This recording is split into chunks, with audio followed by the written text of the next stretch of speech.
Class dismissed. We're still on chapter 26, part 2 of it, on page 164, and about the middle of the page.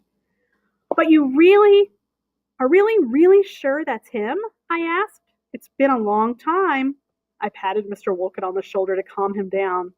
He's been speaking so loudly that everyone in the room now has stared at us. I threw some of the gawkers a soft smile to assure them that nothing was wrong. I shouldn't have glanced away because Mr. Wolcott quickly stepped around me.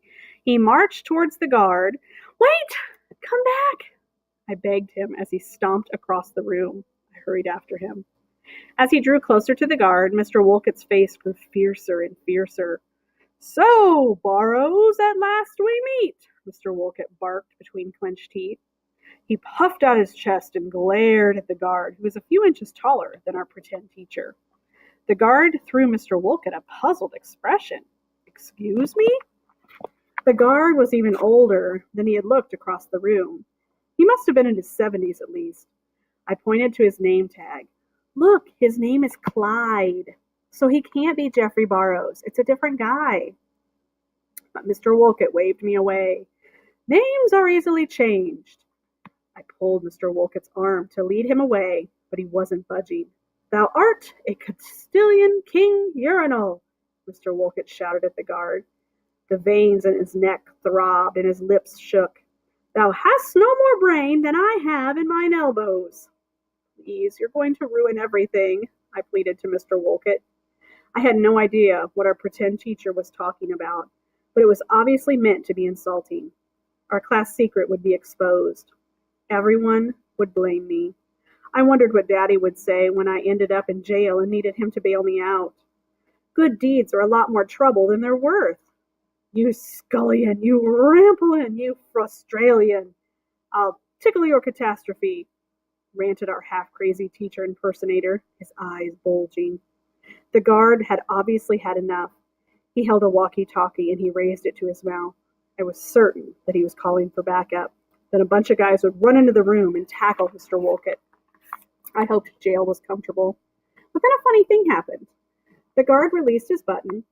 His eyes grew wider, and he lowered his speaking. He stared at Mr. Wolcott.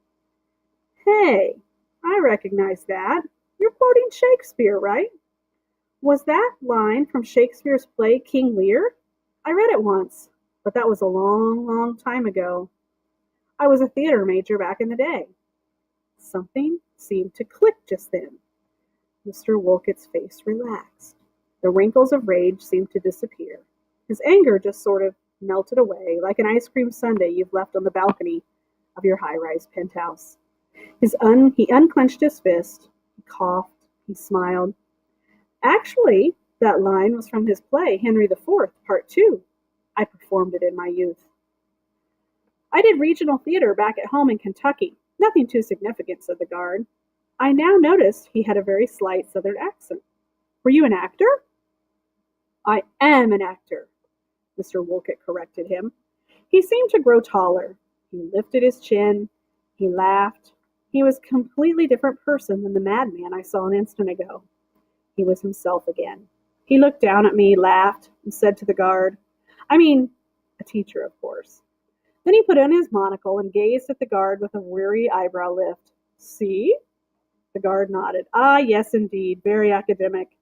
Mr. Wolcott nodded. "I know." A few seconds later, as we were walking away, Mr. Wolcott smiled. "A good man, that," he said. "I thought he was your arch enemy," I asked. "Him? No.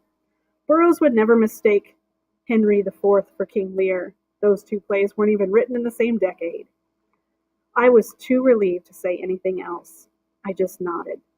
"Let's look at the exhibits," I suggested, pointing to a glass display of the Native American fur clothing, and eager to get his mind on something else.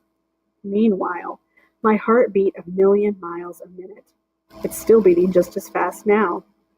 The rest of the trip went without a hitch, thankfully. Still, it was too stressful. "I was resplendent today, wasn't I?" asked Mr. Wolcott as we walked home from school together. I'm not sure what resplendent means, But if it means I was a pain in the neck and almost ruined everything, then yes, he was very, very resplendent. If only the esteemed Franny Bree had seen me, he said, she would have marveled at my performance. Mr. Wolcott always rattles on about meaningless stuff, but maybe much of it isn't meaningless to him. You really loved her, didn't you? He nods. Loved? Past tense? Oh, love never extinguishes completely. Not true love, anyway. That twinkle in his eye dims for a minute, but then it quickly rekindles. He laughs, and then he's the same Mr. Wolcott I see in his lawn chair every day. He waves goodbye and turns down the entryway to the home for the really old and sometimes baffling guys and gals. Thank you for coming today, I shout after him. And despite everything, I actually mean it. Mostly.